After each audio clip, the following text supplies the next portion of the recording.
Ali Benassi is a high-ranking member of the Al-Qaeda terrorist group and has been implicated in dozens of bombings around the world. He's suspected to be operating an underground terrorist cell somewhere in Paris. He was educated in Hamburg and is fluent in French, German, English, and Arabic. He should be considered armed and dangerous. So the game really goes out of their way to stress how smart this guy is, how intellectual, he's fluent in different languages. Should be a behind-the-scenes guy, you know, moving around papers, making decisions, which totally contradicts what he does in this level. Sierra 5, this is a tough one. Intelligence chatter indicates Ali Benassi, a known Al-Safe terrorist, is about to detonate a bomb here in northern Paris. We need this guy alive. Grabbing him is vital to gathering intel on Al-Safe's activities. Stay sharp out there. Roger that, Alpha 1. Alright, so we're gonna get the drop on him, because he's blissfully unaware of us. Blissfully ignorant to us. Coast's clear too. No lookouts. Time to get in there all sneaky beaky like. Did someone hear us somehow? I take the shot, I guess. And... You know, I shot him right in the back, and I know we're not supposed to kill him, and I'm not worried because you can't kill him. But, you know, you think that would do something to him. But no, this level is intended to be a chase level. The first, the only, in this game. And mercifully so, because their chase mechanic doesn't work so hot. I mean, he literally just stands still and waits for you to catch up at points, so it's kind of really hard to lose this one. Which, once you realize that, sort of takes the tension out. Gotta love generic guitar riffing, though. Soundtrack to my life. So it's been something like a month since I played this game. And it's tough getting back into these controls. So bear with me here, folks. I did put serious consideration into downloading the PC version of the game and just seeing if anyone would notice if I changed which version of the game I was playing. Well, luckily he's winded, so we get a second to catch up with him. Don't want to set the distance too far apart. But then, you know, a second later we're getting this indicator saying he's getting away. He's 2 feet in front of us. He just threw a grenade at us at point-blank range. I don't think he's getting away that easy. I think we got the drop on him, if anything. Alright, this part's a bit tricky. If you fall off of this... Well, he still wouldn't get away. I mean, we already established that he's not getting away anytime soon, so... But, you know, fall damage. It's the big risk here. Alright, just gotta jump between the rooftops by pressing the X button, which usually isn't the jump button. X is jump, up is down, cats and dogs living together. What's this world coming to? Tell you what, it's coming to an end if we don't stop these terrorists, am I right? It took Seaver the whole length of that load screen for him to pull himself up. That's why they cut away. So that bomb they were mentioning before, it ain't no average bomb. It's a nuke. As in a nuclear device. Mushroom clouds, all that jazz. So he's willing to detonate this thing in 1 minute and 40 seconds or so. Which, obviously, even if he had like a jet plane, wouldn't be enough time to get him out of the blast radius here. So my question is, why is Al-Qaeda wasting one of their top minds, one of their probably most capable members, to do a explosion, to blow shit up? It just seems like a waste, and I don't think Al-Qaeda would, you know, in the real world, would waste their staff so inefficiently, would allocate their resources in such a dumb way. Like, say what you will about Al-Qaeda, and they're scum, and they are, but they're not stupid. Right, well, the clock's ticking here, so to disarm this nuke we gotta find these 3 codes, which are conveniently scattered around, rather inconveniently. Why they would even bring these along is beyond me. I mean, if you're gonna do the mission, you gotta set out to do it. I can't think of any scenario where they'd... I mean, they're willing to throw away one of their top minds here, so I can't envision a scenario where they're willing to call this off. Like, are they expecting one of their guys to notice a cute cat out of the corner of their eye and be like, guys, call it off, call it off. Not tonight, not this city. Like, really, who are they looking out for when they're about to kill an entire population of tens of thousands? Oh well, I guess we're just supposed to be glad that they did think of it, otherwise we'd have a shorter game than we already have here. Which, come to think of it, wouldn't be all that bad a thing, would it? You'll die along with all of Paris. You're done running, Benassi. You're coming in. I've blown the bomb. I'm gonna kick your ass. Wow, true battle of the wits right there, folks. Really putting that backstory to good use for some witty repartee. They even went out of their way to have him deliver a line in broken English, which, when you go out of your way in the backstory to establish that this guy is fluent in 4 different languages, you can't have it both ways. Also, I forgot how to do the combo, so bear with me again here. Tough guy. Okay, that's more like it. It doesn't help me that this dude keeps blocking, though. You know what? He's trying to run the clock. He's trying to wait it out. He's waiting for that thing to blow in the background. Except it's not going to, because we had 8 seconds before we started this fight, and we're still here, knocking his lights out, so... Alright, so I'm expecting something creative here. Some clever way to dispatch of him. Again, I don't know why I get my hopes up. Great job out there. The bomb's been defused. Proceed underground through the city's catacombs to find Amon Aziz and Hassan Krobek. Together they manage Al-Safe's organization. Grabbing them could lead to the group's leaders. Roger that, Alpha 1. Alright, I guess we're headed to the catacombs then. I hear they're lovely this time of year. I just hope there are no tourists down there, you know? I mean, it's a pretty big tourist attraction. Then again, we didn't see any civilians on the street, so maybe it's a curfew. Maybe everyone's early to bed tonight. Or maybe the devs were just lazy. Who's to say, really? You know, now that I think about it, the catacombs, in actuality, are a pretty good setting for a video game level. I'm surprised more games haven't been set in them. Besides, I don't know, Catacombs 3D comes to mind. If you can count that, really.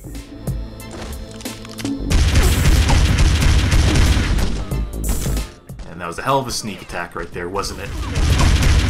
Would have been better if we had the silencer, but I guess we lost that at some point.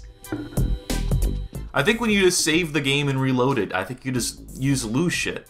They just start taking away all the accessories and attachments you picked up, so me staying away from this game for as long as it did was a detriment, I guess. I should have just finished the game in one sitting, which isn't all that hard a task, but I just couldn't be bothered, I guess. Okay, so we can't climb up that, but I know I gotta get up there, because we got a white dot there. So yeah, a little bit of a jumping puzzle. So this could go poorly with our 7 HP. There we go. Just what I was looking for. And this flamethrower ends up being imperative in this mission. You'll see why. We have an objective to do down here that requires it. Alright, and those guys in the back are obviously going to be... No, wait, no, they're just, It took staring at them for a full 5 seconds for them to notice us. The shotgun blast didn't set them off, though. Who would have thought our shotgun was silenced? I think there probably is a silencer for the shotgun in this game, though.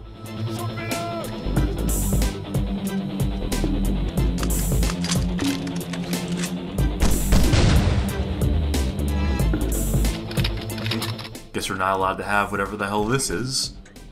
Is there someone still alive in this room? I launched 3 grenades in there. Jeez Louise. Nope, I guess it's not meant to be. I can't even tell what it is.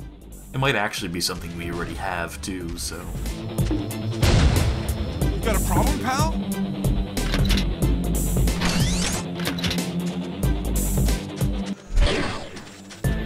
Oh, I probably shouldn't have used that first aid kit.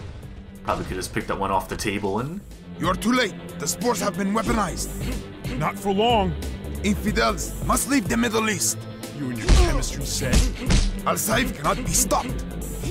I love how this dude just assumes that we already know about his entire plan. Like, the first words out of his mouth are, the spores have already been weaponized. Like, he expects us to know what the spores are, that they're planning on weaponizing them. I don't. Then again, I'm also not paying attention to the plot. Then again, there's also no plot to pay attention to, so... This is just silly all around. And I think I'm gonna lose this fight, to be honest. See, I let him get a combo in first, and if you let them get the upper hand at any point, it's hard to come back from it. Ah well, I guess this means you get to see what it looks like to lose in the melee combat minigame. There you go. They strike a pose. Exciting stuff, I know. At least we get to pick up right where the fight began, so no progress really lost here. There we are. Justice has been served, just as soon as we finish mashing the X button. Yeah, there we go. Sleeper hold to justice. Lucky for you, you're worth something alive. Good to hear Seaver literally spell out that the only reason he takes these dudes in alive is for monetary gain. If it wasn't for that, if there wasn't money attached to their heads, he would just kill them. He doesn't care about the information they have on hand. He doesn't care about the government interrogating them or anything. All Seaver cares about is that sweet paycheck. An American hero for the modern age, folks. Oh, jeez. Well, should probably nip this in the bud before we get blown up to Kingdom Come again. Giving these dudes grenade launchers in such close quarters. Again, poor allocation of resources. Okay, so here's the objective we need the flamethrower for. These spore samples, they've got to go. And the only way to do it, as far as I know, is to burn them with the flamethrower, which is why the flamethrower was a white dot, a mission objective earlier. I know we're supposed to go through that door. Oh my god. But, I guess we have to flip a switch or something.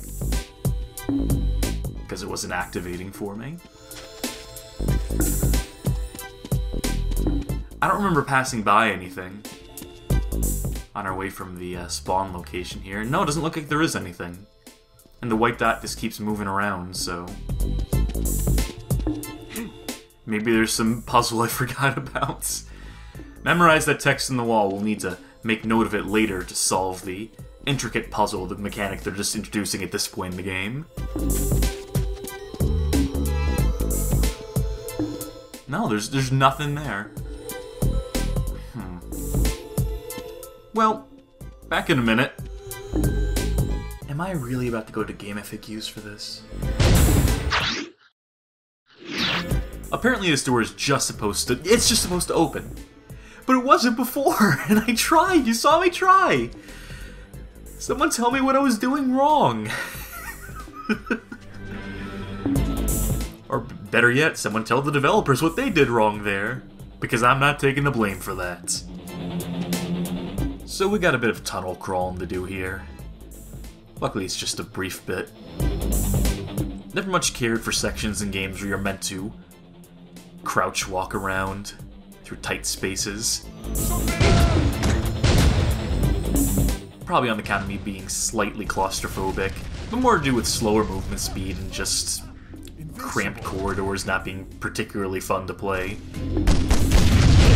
And you know, here we have invincibility for this room because the developers realized we put too much shit in this room, so...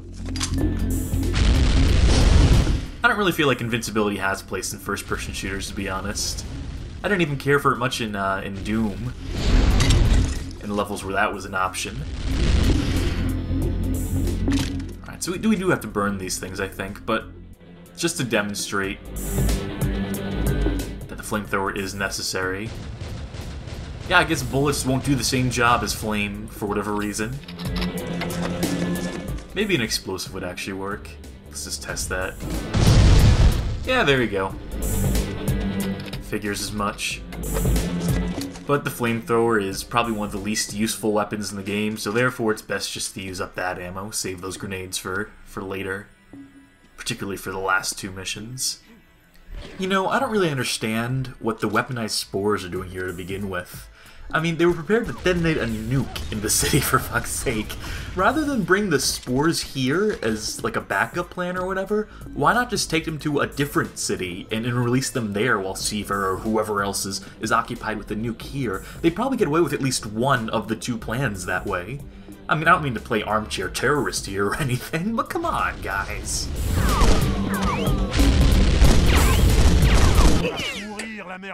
Well, I guess that just goes to show how useful that flamethrower is. I think we killed them both, but then they killed us before they died, because, you know, the flames take a second to eat away at their health. Oh shit, I accidentally skipped past the weapon I want. There we go. Mission complete.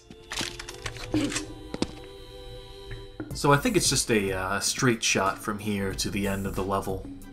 Followed by like one more fist fight, maybe?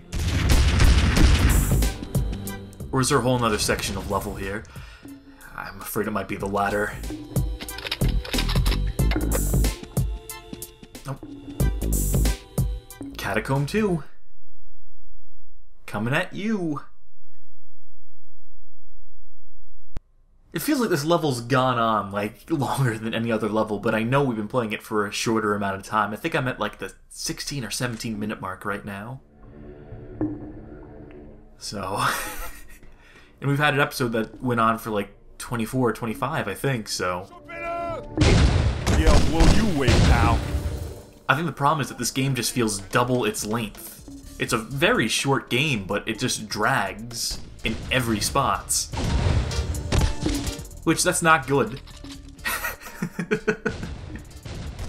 Time flies when you're having fun, but time slows to a crawl when you're bored out of your skull. Welp! What I think happened there was I broke both my legs by accidentally falling, and then I got shot to death to finish me off, to put me out of my misery. Which is awfully kind of them, merciful even. I'm not even sure we're supposed to be here yet. I think I skipped an objective. I'm sequence breaking, for all you speedrunners out there. Watch for me at AGDQ next year. I'm gonna bring this game to the party, and everyone will promptly leave the room. Too slow. See, even Steve right now is telling me I'm moving too slow. He wants me to finish this level quicker. He wants this game to wrap up just as much as I do. Oh, I think that's our boss for the level. Guess we can take him out early. We have martial arts expert here, no?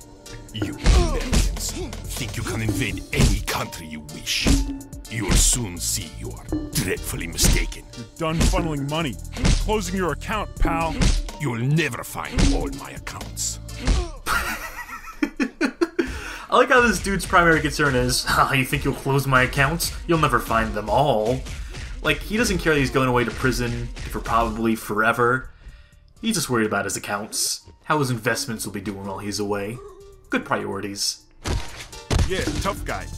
Also, he had those 2 SMGs, but he wasn't using them earlier. Maybe they're not real, yeah? Maybe there's some sort of accessory, some fashion statement, you know? And maybe that's why Seaver's leaving the SMGs on him before walking away, not confiscating them. Good procedure there. SWAT 4, this is not. So yeah, we did that a bit out of sequence. We beat him up before we finished the actual objectives here. So we can't go there yet, wherever there may be.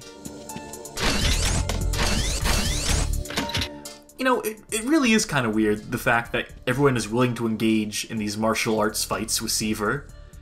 Why wouldn't they just shoot him dead? Why would they take the chance? Why wouldn't they take advantage of the opportunity to just shoot him in the face and get on with their plan? Again, not something I think Al-Qaeda would advise their soldiers to do. Like, I understand that this is all for the purpose of game, and I shouldn't be overanalyzing it, but I'm gonna overanalyze it, because it demonstrates one of the failings of this game, of this narrative, of post-9/11 American thinking, in fact. You see, here in America, we can't just accept that our enemies of the state are capable of outsmarting us. They need to be characterized as these incompetent, easily thwartable morons who just happen to get lucky every now and again, I guess? Which, never mind that that way of thinking would insinuate that we're morons for even letting that shit come to pass. The point I guess I'm trying to make here is that characterizing organizations like Al-Qaeda as uneducated, unadaptable morons inevitably leads to characterizing their entire countries of origin as being uneducated. And that's how you start a stereotype, folks.